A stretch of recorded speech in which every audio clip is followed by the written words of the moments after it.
This is the plaintiff, Maritza Martinez. She says she loaned the defendant money so she could take her daughter to Disney World. She never in a million years thought the defendant, who's a very nice lady, would stiff her on the money, considering it was clear it was a loan, not a gift. Bottom line, she wants her hard-earned $1,100 returned. And that's exactly what she's suing for today.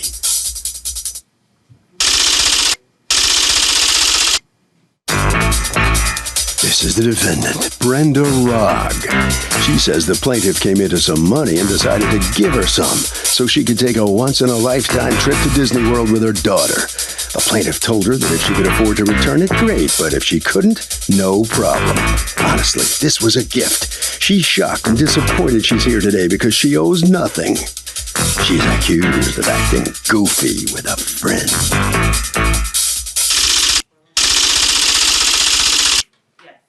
All parties, please raise your right hand. Welcome back to the People's Court. Next case in the docket, the plaintiff loaned the defendant money to take her kids to Disneyland and says she got stiffed. But the defendant says the plaintiff was Ms. Moneybags and gave her the loot. It's the case of, it's a small claims court world after all. Thank you, Douglas. Okay, Maritza Martinez? Yes. You are suing your friend, former friend, Brenda Rogg? Okay, for $1,100, $1,000 of it money that you say she still owes you on a loan and $100 of it in interest from money that you loaned to her when? July 26th of 2011. Okay, what happened? Brenda and I have been friends since 2006. How did you meet? I was hired at the company that she was working at, and we became very good friends, and we became friends out of work as well. And I went to Disney, and she offered to take care of my dog. And she even offered to bring him back to me on the day that I returned. She brought Peyton back to me. Everything was great. And she mentioned that she wanted to take her daughter to Disney, and she couldn't afford it. And she asked me if she can borrow the money. And I foolishly agreed. And you loaned her how much? $1,500. All right. And so she goes to Disney. And then when's the first time you asked for the money? I'm not sure if she went to Disney. Oh, you don't know? Did you go to Disney? No. Oh. Did you borrow $1,500 from her? She said that it was if I could pay it back, and if not, it was okay. That was exactly the words. What did you ask for the money for? For originally to take my daughter to Disney. And you did not end up going to Disney? No, I couldn't actually afford it. It wasn't able to happen. But you didn't return the money? No, because I assumed it was a gift. And you assumed it was a gift because she had used the phrase, if you can pay it back, do so. And if not, don't worry about it. Yes. Okay. So what happened? So I sent her the first email on May 25th. Of 2012? Of 2012. Asking her? Asking her for the money. I was going through some rough times, and it was a very nice, cordial email. Can I see it? Absolutely. Hi, Brenda. How are you? Long time. I'm still waiting for your resume so that I can submit it. What's that about? So she, at the time, she was working temp jobs, and I had told her that there was a job that came up at the place where I work, and I asked her for her CV, and she never even responded to that. I'm still waiting for your resume so I can submit it. If you're not interested, that's okay. Just let me know. As much as I didn't expect to ask, I need to know when you plan on repaying me the $1,500 I lent you last July. I know you haven't been working a steady job, but I really need that money back. Thanks, miss you. Let's plan to get together. Did you get a response to that? No. And then what happened?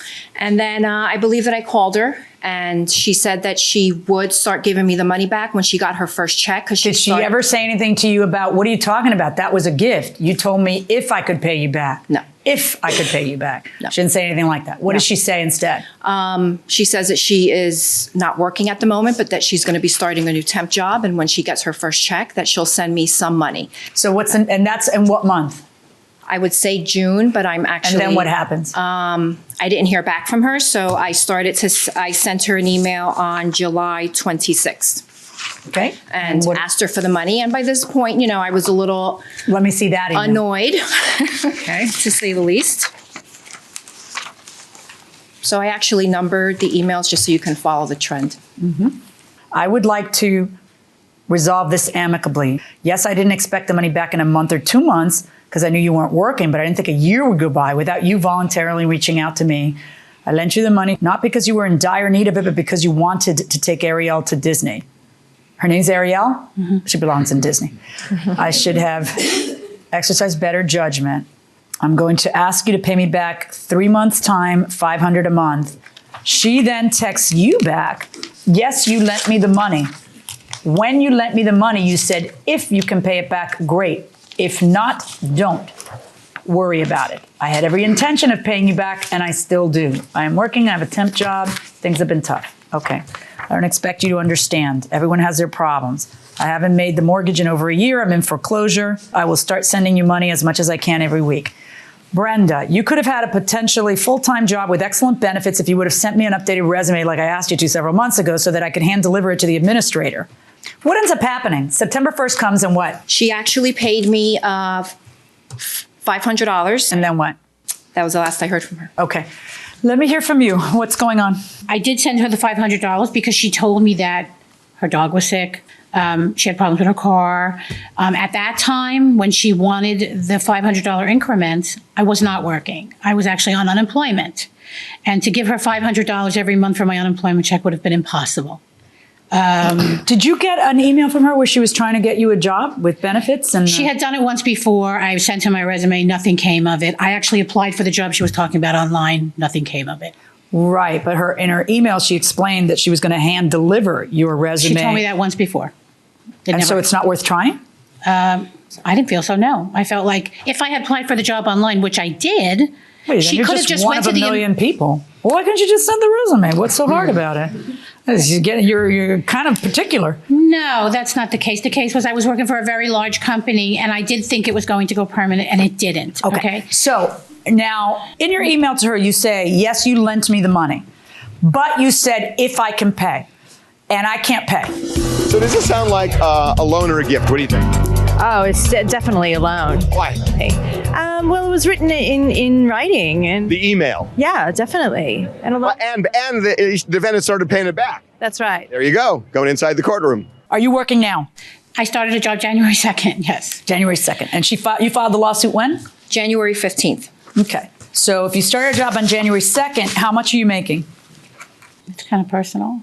It is kind of personal, but here's where my problem lies, okay? You want me to rule in your favor saying we have a conditional repayment back, Judge, that if I can pay it, I will pay it back. And if I can't, then I won't. And you cannot be the supreme arbiter of if you can. Okay. So your choices are, you tell me how much you make, and then I say, look, you got to give her more time, or you don't, and then I just, we do what we do. I would say about $750 a week. Okay. So that's been the case. And I'm sure you have a lot of expenses, but you're not paying for have you been foreclosed on yet? I'm actually trying to refinance? Yeah. Okay. You have not paid your mortgage in how long? In 2 years. How many? I didn't hear you. 2 or 3? 2 years. 2 years. And they have not foreclosed on you yet. You're still living there. Mm-hmm. I'm very lucky. Yeah, you are very lucky. Mm-hmm. Let me ask you a question. You go to a friend and you say, can I have $1,500 to do a special trip for my daughter? Yes. Then you don't use it to do a special trip for your daughter. And 2 years pass and you know it's a loan because you say it's a loan. But your defense is, you said I had to pay it back if I could. And you don't feel bad at all? Absolutely, I feel bad. But you feel bad because she's suing you and you're the victim? Or you feel bad because you treated her like that? I didn't treat her any bad. I mean, I don't feel like I treated her badly. She did say this to me. I thought we were really good friends. And I thought the friendship could weather this whole, me asking her this. I have never borrowed money from anybody before. I know, all the more reason why I would expect you to say once it's clear that she's not, she's not your fairy godmother, and that she, and she says so nicely, because I read very carefully all her emails and texts. They didn't get, hey, I have to protect myself until a year and 5 months later. I mean, she was pretty patient. I'm trying to understand why you clearly feel that you've been wronged because you've been so emotional about it, because you don't feel like you wronged her. You feel you've been wronged. And I guess, I'm trying to... I don't feel like I've been wronged. Okay. I feel terrible about the fact that the friendship... What is making you so sad? That this friendship is over. Don't you see how easy it would have been? Yes. Just a little effort? Mm-hmm. On whose part? Mine. Right. Verdict for the plaintiff, $1,000. Good luck, folks. Without so much as a glance over at the plaintiff, the defendant leaves the courtroom, comes in here. What's going through your mind now? There were all kinds of emotions there on display. Just a mistake on my part. Should have never done it. Is this an irretrievable situation, irretrievable friendship? I don't think? know. Do you care now at this point? Absolutely. Yes. Have you ever expressed that to her? Yes. Because she's standing right over there right now. She knows how I feel. We want to say anything to her right now while she's right there? I think she knows how I feel. I'm sorry that this whole thing happened. All right. Right down there. Is that good enough for you? You know what? I never harbored any resentment towards her. I just wanted to get my money back, and it's unfortunate that I had to get it back in court. But those tears, you take those tears as real tears on her part? she's a very emotional person, and she would cry for pretty much anything. So They don't mean much. Those tears don't mean much to you then? no, because I've seen them before. So the friendship is... The friendship is where it left off. It will, if I see her, I'll say hi to her, but there's no personal. Okay, to the street, Harvey. There's a presumption that it's a loan as opposed to a gift. But in this case, the fact that the defendant paid a good chunk of this money back, it's not a presumption. It's a slam dunk.